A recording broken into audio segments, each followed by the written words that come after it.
Hey everybody, this is Dave. It's Saturday morning, the beginning of the February vacation. I am around all week if anybody is working, or I guess some of this stuff is due on Wednesday. But as I said on the homepage of the website, I'm going to extend the due date for at least 18B and excuse me, somebody just tried to FaceTime me. I don't know what that was. Um, I'm going to extend the homework's due date for 18B and 18C to Friday instead of Wednesday. So please feel free to take 2 extra days. This is partly because it's kind of typically difficult for students this chapter, and also because I was late posting up an intro to the chapter myself. So feel free to take until Friday for at least 18B and 18C. The other ones I believe you should be able to do. They're not as hard. So let's have a look at 18B first. This whole chapter is, once again, the focus is the meeting worlds of nouns and adjectives from different declensions. And all of my students typically have difficulty during this. And again, it's because of a failure to really memorize declensions and possibly even to really understand declensions still at this stage of the game. So I firmly believe the best way to learn is by example. And so I'm going to give you two or three exercise or questions from 18B to start, and then maybe we'll move on to 18C as well. But I think if you follow closely 18B, you'll see how it works if you watch the video once or twice and you get your head around this concept. Also, I urge you to watch the Latin tutorial video on the homepage of VHS this week. Latin tutorial on YouTube is just a great resource for students of Latin in general. So I post a lot of his videos up to our homepage. Um, Okay, so looking at 18B, I've got a couple windows open here on the left, so try to stay with me, and I'm trying to make this as as least confusing. Am I saying this right? As non-confusing, as unconfusing, as clear as possible.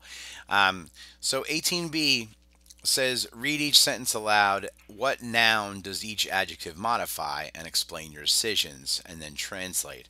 So all these sentences here use the word osis, which is a neuter noun of the third declension. It means bone. You might recognize it from, well, if you've heard the word ossified, it means like it's like become hard, like a bone, or basically turned into bone, something like that. So it's all about dogs and bones and masters on the left here. So we're going to start with canis magnus ossa habet. The question is, here's the adjective here, magnus. So the question is the magnus describing the canis, the dog, or is the magnus describing the ossa, the bones? And this may seem hard at first, but if you know your declensions, you'll know. I mean, with the little help of, a glossary over here, and also with the help of the charts that are given in the chapters, which I have a sort of a slice of up here on the right-hand side. This is actually from the back of the textbook. It's the forms section at the back of the textbook, so I don't think you all have that, but it may appear in the ebook. I'm not sure at the very end. So let's have a look at this. So let's start with a canis. Canis is the singular nominative of dog. And you can see that right here. This is the glossary again. So I'm circling canis here. So you see canis, canis, masculine or feminine dog. And it shows that the word first appeared in chapter 12. So what we've got on the left here, canis, notice that the nominative and the genitive are the same. So here you have to use sort of a little bit of judgment. But the question is whether this is nominative or genitive, can magnus modify canis? Now magnus is an adjective of the first or second declension. So I'm going to take a look at that real quick. Let's go scroll down to adjectives here. And there you see it is the example in this chart here for first and second declension adjectives. So magnus could be, well, it is the only thing it could be is nominative singular for a masculine noun. So Magnus does work with canis, since it can be masculine or feminine, but it certainly can be nominative. And so we've got a match here with nominative masculine singular and the nominative form of dog, which is canis here. So canis magnus is a match for case, gender, and number. And again, that's the way that these adjectives have to have to match their nouns in those three things. Case, so you see nominative, there's your case. Gender, and we have masculine gender here, and number, again meaning singular or plural. Again, I know number can mean different things, like what declension number, but when we talk about adjectives, we think case, gender, and number meaning singular or plural. So magnus and canis are a match. Now the question is ossa a match for magnus? And the answer there is going to be no. Os, osis is a noun of the third declension. You can tell that, again, by its genitive, osis. Only one declension has is as a genitive singular, and that's why all genitives are also given in the glossary to show you which declension that word is definitely coming from. So if you look at genitives here, I, AE for first declension, the long I or the E sound for all second declension nouns, is across the board for third declension, whether it's masculine, feminine, or neuter. And then, you have these other two declensions which we haven't gotten to yet, and which we won't until, really towards the end of the year. So you don't have to sweat those just yet. So os, osis tells you that this is a third declension, and it also tells you that it is neuter. You see the gender given here. So if we look over in the third declension neuter chart here, the word nomen is going to decline or show its forms the same way as the word os, osis does.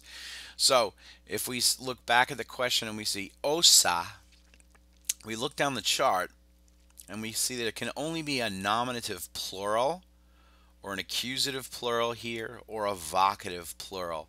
So the point is that magnus, the adjective, is not going to match ossa in case, gender, and number, all three.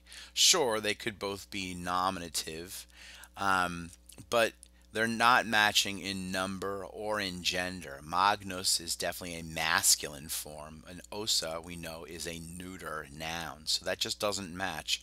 So here we have to say that the translation would be the big dog has, habet, and then ossa must be accusative and plural, as we see here from nomina ossa.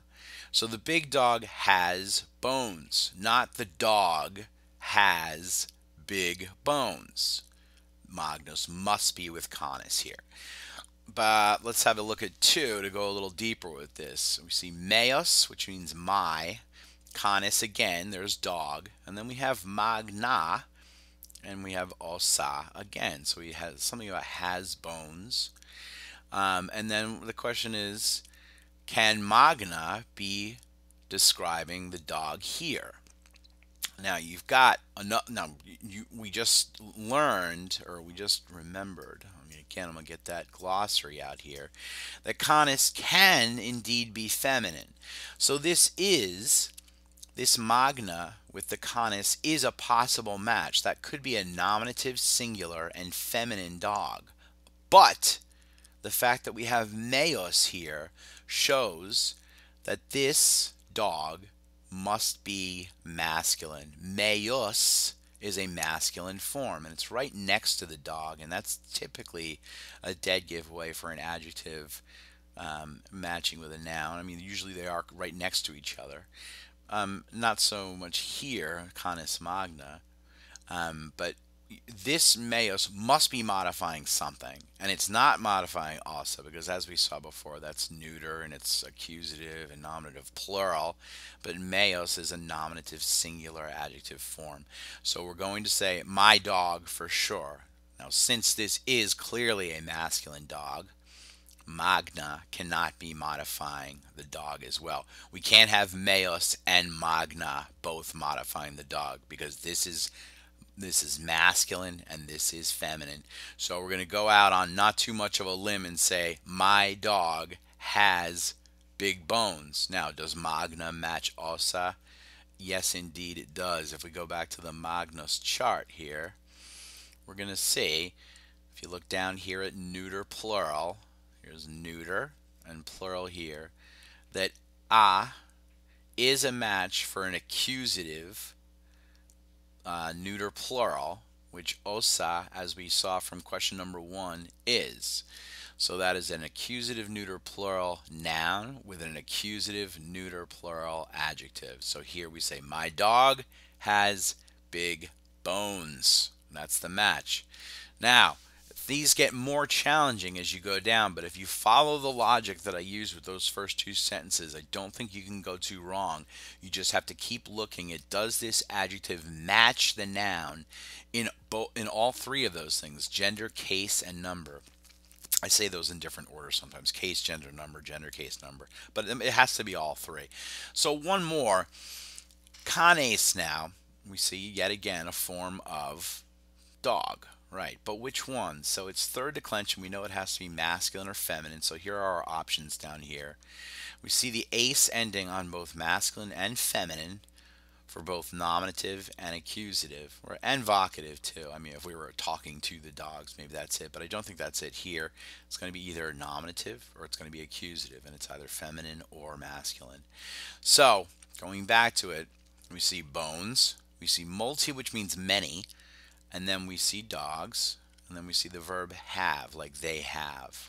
So is it that the bones have many dogs? Is it that dogs have many bones? Or is it that many dogs have bones? So until you get your declensions really memorized, this remains a bit of a mystery. And so again, I urge you to really memorize those declensions and really get to know them well, because then you won't have to go back to these tables all the time and things will be a little clearer. So I think that if you look and you see canes again, it's going to be nominative or accusative, but multi from many is a form of many. So we're going to go back to our first and second declension adjective table, which is what multi is. Multi has to be plural, and we're going to see that its only possibility here is either nominative. Well, no, it could be a couple things. It could be genitive, singular, so it could be of the big something, or of the many something. But no, that doesn't work, because multi always has to be plural, because it means many. It can never be singular. So multi is going to be either nominative, plural, and masculine, or vocative, plural, and masculine. It's the only two things it can be, really. So it's not going to match osa, because we know that os is neuter. So multi, if you look down this chart here on the neuter, you will see that it only works in genitive singular as a possible match. But again, multi, because of its nature, because it always has to be plural, is simply not going to exist in singular. So it must be nominative or vocative, plural. And I'm going to go say that it's modifying the dogs. It has to be. We need a subject for the sentence, so it's going to be many dogs have, and then again osa as the direct object. We've seen it as neuter, accusative, plural, here, here, and here. So that's just so I don't make a 20-minute video here, I'm going to cut it short there with 18b, and hope that you can figure out my logic there and get to know these declensions a little bit better, and things should